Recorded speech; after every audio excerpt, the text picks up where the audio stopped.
Welcome to the Pindown, your Detroit Pistons podcast. I'm your host, Wes Davenport from Motor City Hoops and Detroit Bad Boys. And I'm Blake Silverman, writer for Detroit Bad Boys, covering everything Pistons, news writer for Sports Illustrated. All right, Blake, so kind of a special recording here. We wanted to get this one in before Game 5 started, since that could be the end of the series. Hopefully not. I think the Pistons are going to have a good chance here heading back to the Garden. But, yeah, two really close losses here to the Knicks in Detroit. What have you seen and maybe not seen from these Pistons? Yeah, just a couple super tough games, especially coming off that ending in Game 4. And, I mean, honestly, I know there's a lot of talk about the ending. I think rightfully so, but also it was just a matter of things going wrong down the stretch and not being able to close it out. I mean, Karl Anthony Towns makes a couple of the toughest shots that I've ever seen, so credit to him for that. Definitely some defensive lapses down the stretch too, that let the Knicks have some big shots that really you just can't have. And then on the other end, a couple shots for the Pistons, like definitely a couple from Cade that we've seen him make time after time, and they just don't go down. So tough one. It's honestly just a call from being an even series or even a quarter from being a 3-1 series. So I think just really tough how it's shaken out for the Pistons. Not everything has been out of their control, but I think a decent amount of it too is just sort of everything bad that could have happened did happen. So hopefully they prolong the series a bit, at least get one more home playoff game at LCA, because the atmosphere has been incredible, but disappointing games 3 and 4 for sure, especially coming off that Game 2 win. I guess we should just focus on the call there for a little bit. I don't love talking about the refs too much, and I'd echo everything that was already said the other night on the Pistons Pulse. But look, it was obviously a foul, right? The 2-minute report at the end said should have been a foul, looked like a foul live. Like, what are you gonna do though? You know, like it's hard to. I think it's hard for me to have too many thoughts on something like that, because it really is uncontrollable. Like you said, great. They made a mistake. So what? It's done. Yeah. I mean, honestly, in the moment, like I was like, okay, it's a close call at the end of the game. Like I understand the refs swallowing their whistle, and you just have to on the play, and the play was on the far side of the camera, so it was like I almost thought THJ was trying to get fouled a bit, so I was just try to take a normal shot, like it was a little unorthodox. And then after saw hundreds of replays, saw the pool report that came out where the ref said they missed it. Even Josh Hart said he made contact.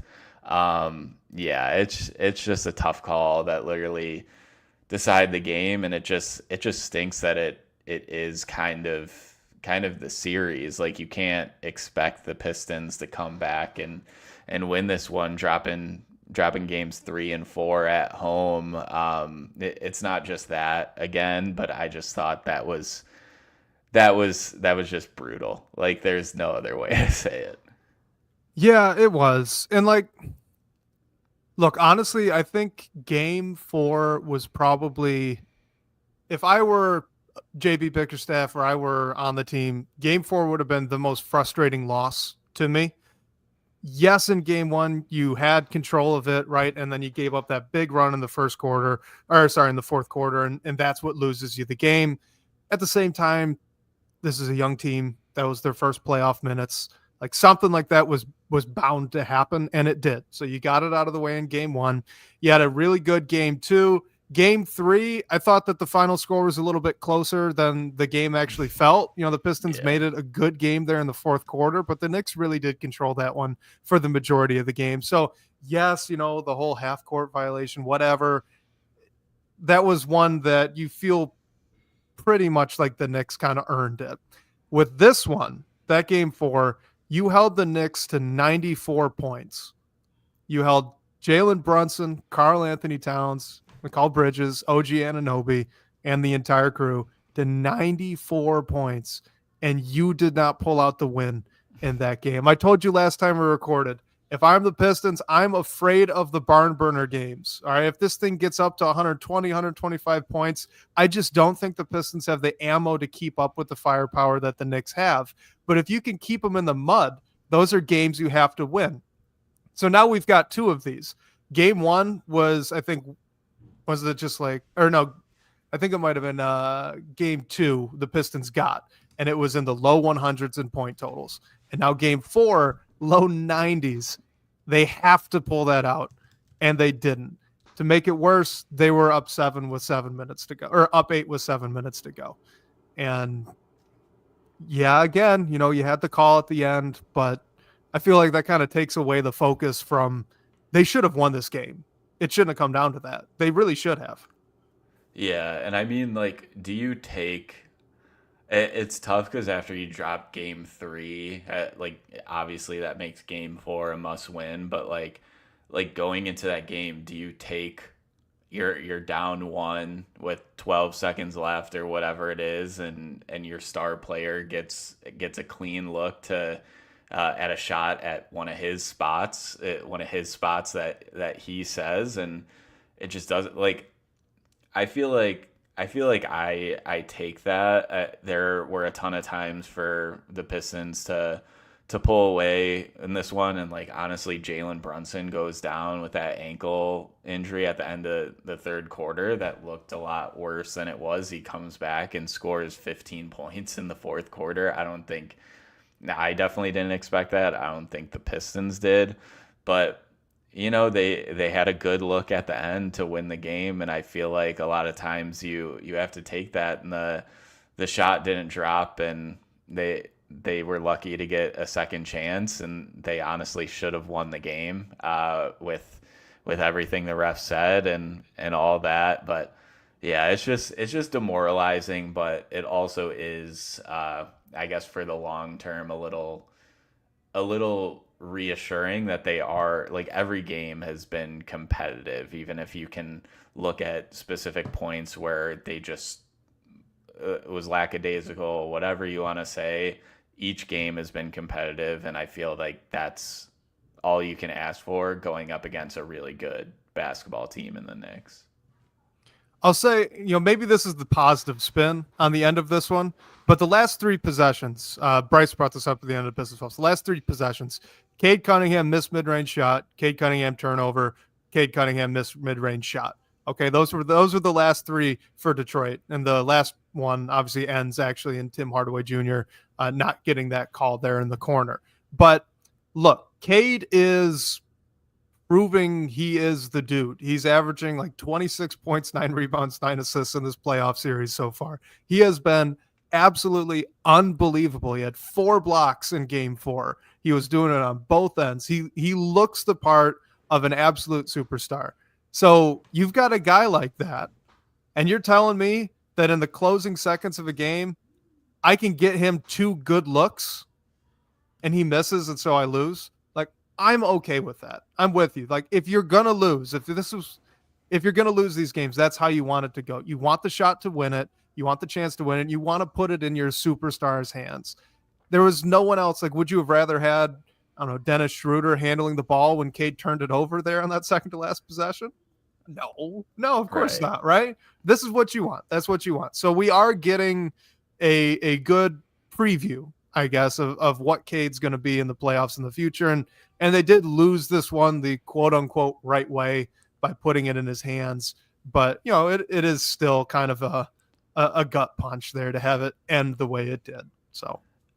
Yeah, and I mean, like, I think if you go back to game 1, you could say that, I mean, the whole team had a bad fourth quarter. I think certainly Cade didn't have his best quarter of basketball there, but like this fourth quarter in game 4, he scored 7 points, got to the line, but he was 2 for 7 from the field, missed a couple shots that he normally makes. So it's just like that was just such a big swing, and you just have to hope that it's a learning experience. And honestly, like, I don't think that there's anything that he needs to change from what he was doing. It's just like you need to see the shots drop. Some nights they do, some nights they don't. It was a bad time for those shots that we've seen him make so many times not fall, but it's just not totally on him. And then you get like a good look where you should have won the game at the end, and we know what happened there. But yeah, I really thought that they were going to pull that one out even after they the run and everything, just the circumstances with having the ball at the end and a chance to win the game, and the shot just didn't go in. And what does continue to stick with me, and then we'll move on to some other subjects on this, but like they really did leave a lot of meat on the bone in this game. You had Tim Hardaway Jr. missing a wide open corner transition three in the fourth quarter that would have been a big momentum builder. I don't know if you all listeners, you all probably remember it, right? It sounded like the roof was about to go off the place, and then he missed it, and it all kind of came back down, right? Like that's one right there.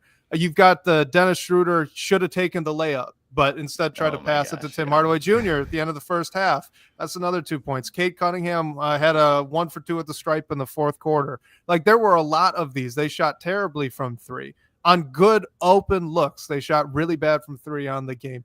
Sar Thompson missed a couple of bunnies that he should have made. Like they left quite a bit of meat on the bone in this one. And that's why it gets frustrating when you're looking at what they did to the Knicks on the other end of the floor.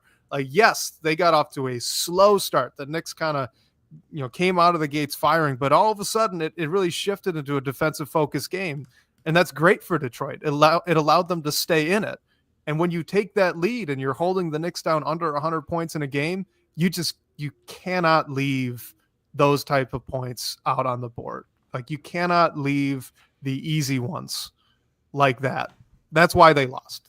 I get that the call is going to be the talking point on all the morning shows or whatever, but they lost because they left a lot of meat on the bone against the Knicks. And that's a good lesson. That's a good playoff lesson. Right. And I think you just have to hope that this is certainly an experience, like a playoff experience that they haven't had before. And like what you mentioned just about it, no one has really had the like the 3-point. Yeah, YouTube user brings it up. 24% from three isn't good enough to win a playoff game. I agree with that. Like you see Malik Beasley finally come out of it a bit at the end there, and he just like when he made that first three, he just like held his hands up because like wow, thankfully one finally dropped. So like I don't think you're gonna see that a lot from him, but you just have to hope like all these young players are getting this playoff experience that is going to help them when they're in these moments again.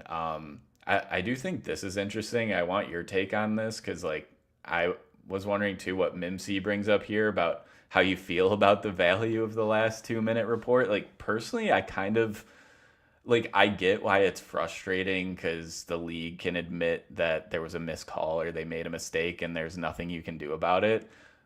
I kind of like it just because I feel like you don't always get that visibility or transparency. And especially just like I'm thinking about it more as like a writer perspective. Like it's nice to be able to say like, not just make a judgment like, oh, this could have been a foul. Like, I'm not sure but knowing like the ref, I guess, admitted that it should have been a foul and it wasn't called. So I'm curious what you think about those too. Lets fans know if they're right or wrong, and that's the extent of it. Like it doesn't change anything. It doesn't really matter in the long run. I get it for the writers, and it's good for access, right? That you get the pool reporters, and they can actually back up what they got in those reports. So that's all good. That's good check, good transparency. But there's not too much there. I don't think. Let's so we got a couple comments on it. Can we talk about Asar Thompson and Jalen Duren? Because in some cases, I kind of feel like I'm living in deja vu with this one. So what have you thought out of those two? Either one? Yeah, I mean, I think with Asar, like it's just what we've always seen with him. Like you're not getting much on the offensive end, and you level set or you offset it with what he does on defense. And I think he he's been giving Jalen Brunson fits at times, and I think he's been a positive there as well. But I get why some fans can be frustrated, but at the same time, like I think this team is better when he's out on the floor. It's just a matter of trying to figure out what he can do offensively and staying out of foul trouble.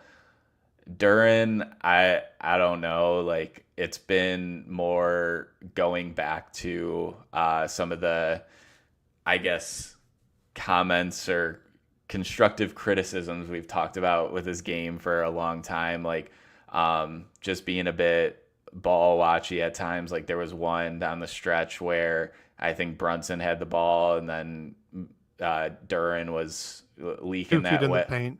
Yeah, leaking that way, and Towns just got out to the perimeter, had a great look for a three, which he nailed. And Duren's been like good at times on defense, but I think it's just like, what did he have, 4 turnovers in the first quarter in game 4? Like you can't have that. I know turnovers are a big like bugaboo for this team overall, and Cade's off in the center of that. Like, and Cade should turn the ball over less, don't get me wrong, but I think he's going to turn the ball over just because of how much he has the ball in his hands. But when you get 4 turnovers from your center, like that's unacceptable. And it's just those little things that you need to clean up to be able to pull out these playoff games. And again, it's these guys' first playoff series. They're playing against a really good team, so I'm trying to give them all a little bit of slack. But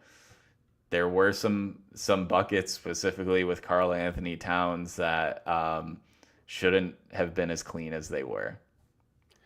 Let's stick on Asar Thompson for a second, because I'm actually with YouTube users. So he says he doesn't get fans complaining about Asar Thompson's minutes because he's been really bad on offense and is making it harder for everyone else out there with him.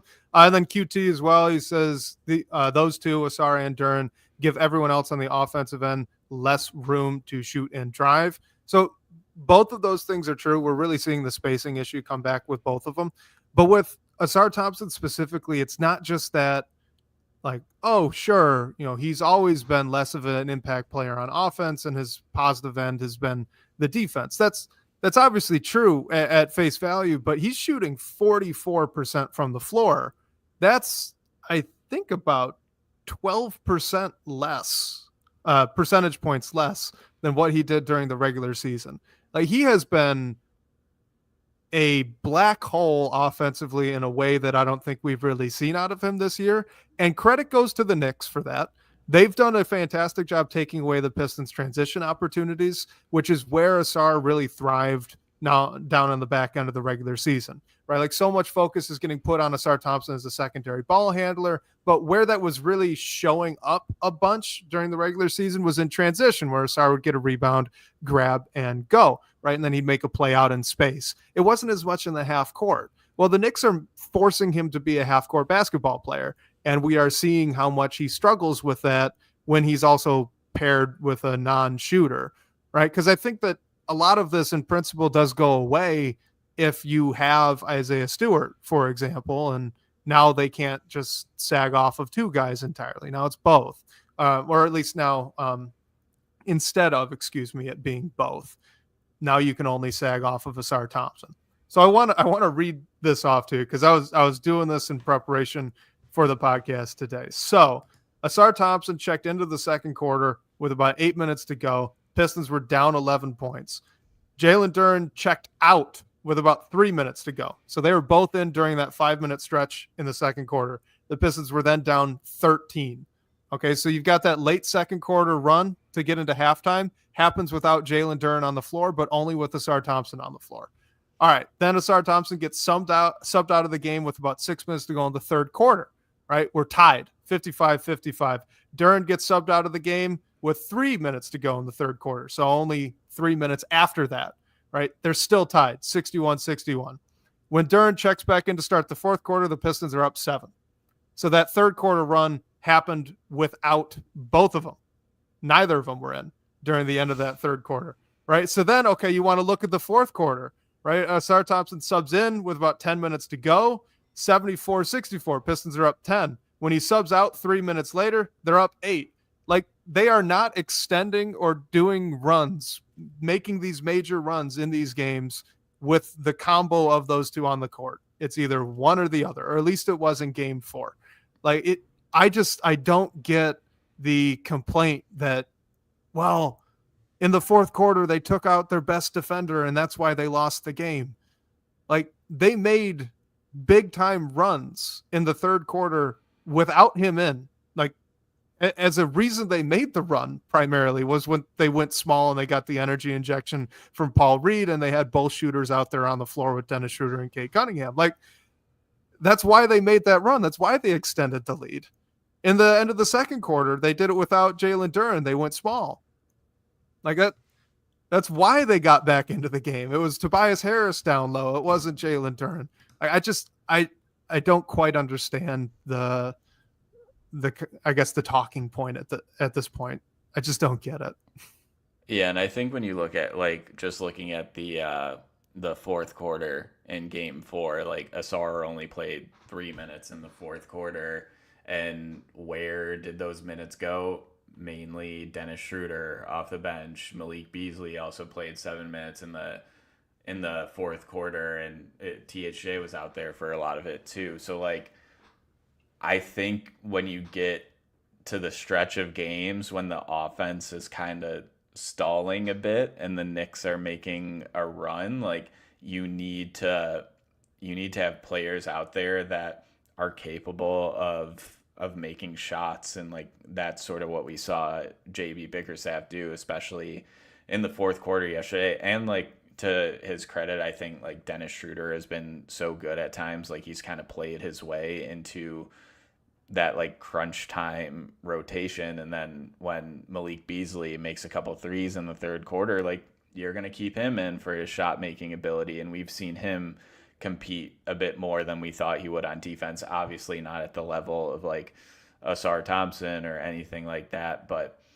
I think just when it comes down to it, and it's, like, a good point that you bring up, like, you need to have guys in that can score, because Cade's going to get a ton of attention. So, like, I don't think Cade gets that clean look at the end if Asar Thompson is like, I think he's getting more pressure, essentially. Yeah, he absolutely would be. Both of them, right? Even the strip that Josh Hart got on Cade in the second to last possession the Pistons had in that game, he was helping off a shooter in the corner. He couldn't go all the way down. That's why he reached. And actually, that's an important learning point, I think, for Cade Cunningham, because just a couple possessions earlier, Jalen Duren swatted at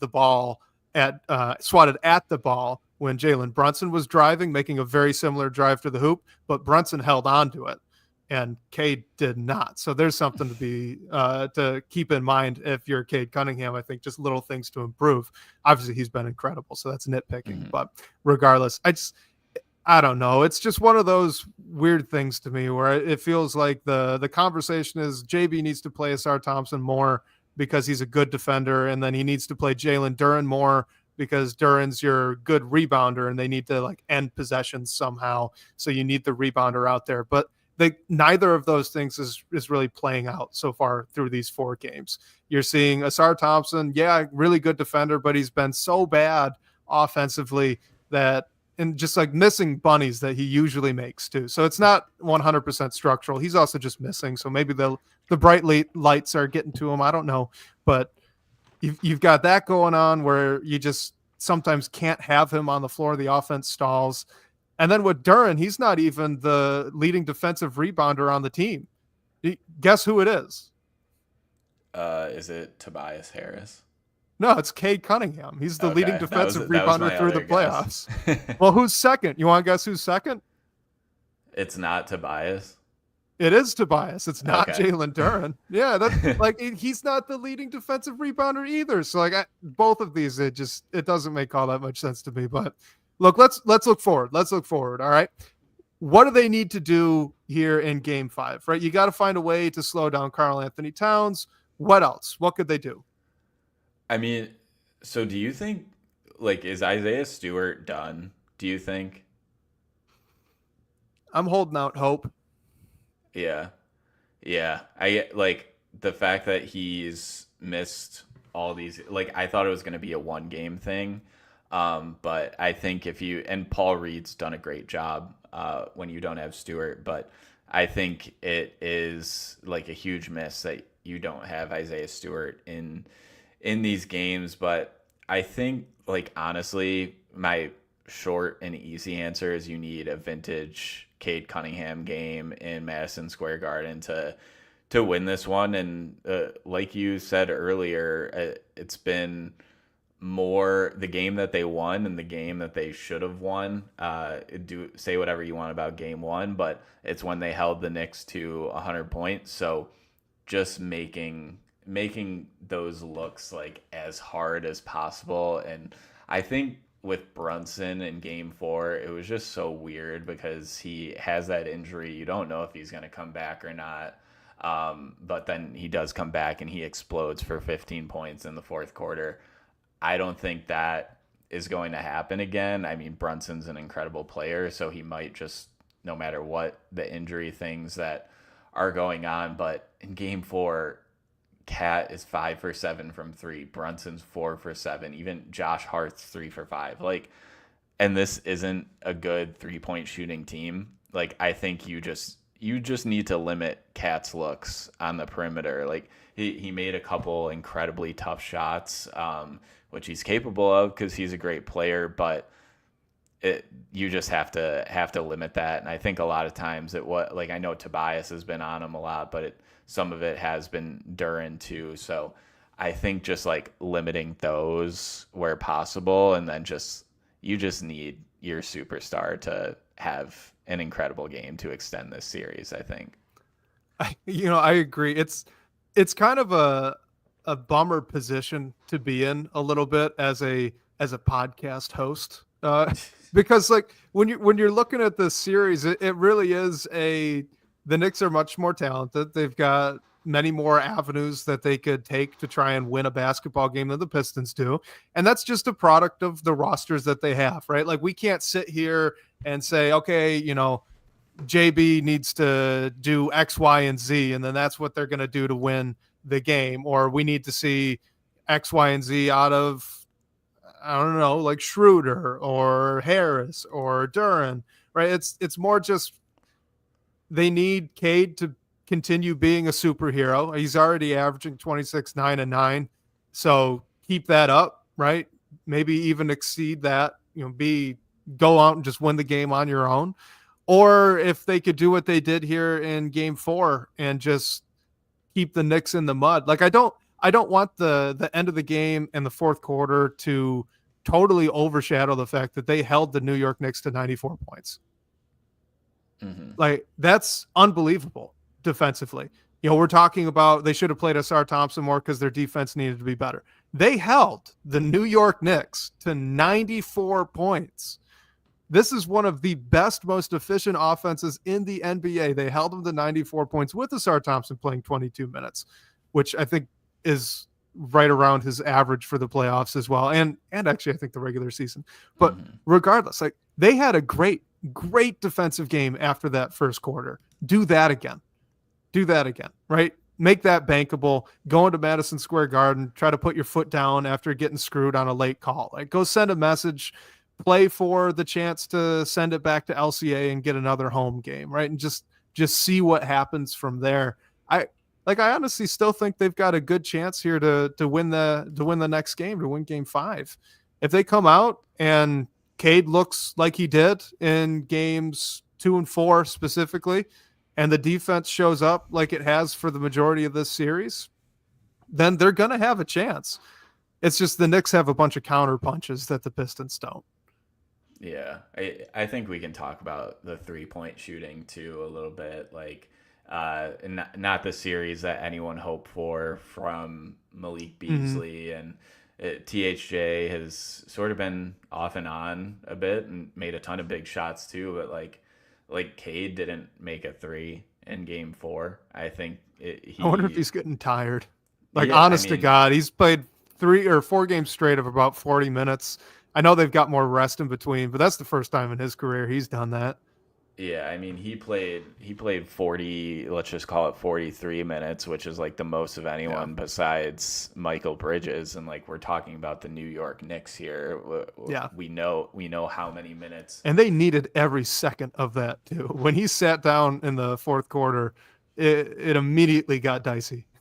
Yeah, 100%. And yeah, this is a great point from YouTube user. Like they basically have a 50-50 chance at the end of every game. The next game should be no different. I totally agree with that. I think it's just finding a way to close games, which I think is really hard when your main group has never played playoff basketball before, but now they have 4 games under their belt. And like the question to me, like honestly, I don't want to sound just like disappointing, but I think the series is over. But I could still see the Pistons forcing a game 7 at MSG. Honestly, like they've been right there, and hopefully they're figuring out what to do. I mean, I think the Knicks are a more talented team, but you're just adding up these experiences, and hopefully they just find a way to close a game in game 5, and then you got a home game, and I would not want to see them drop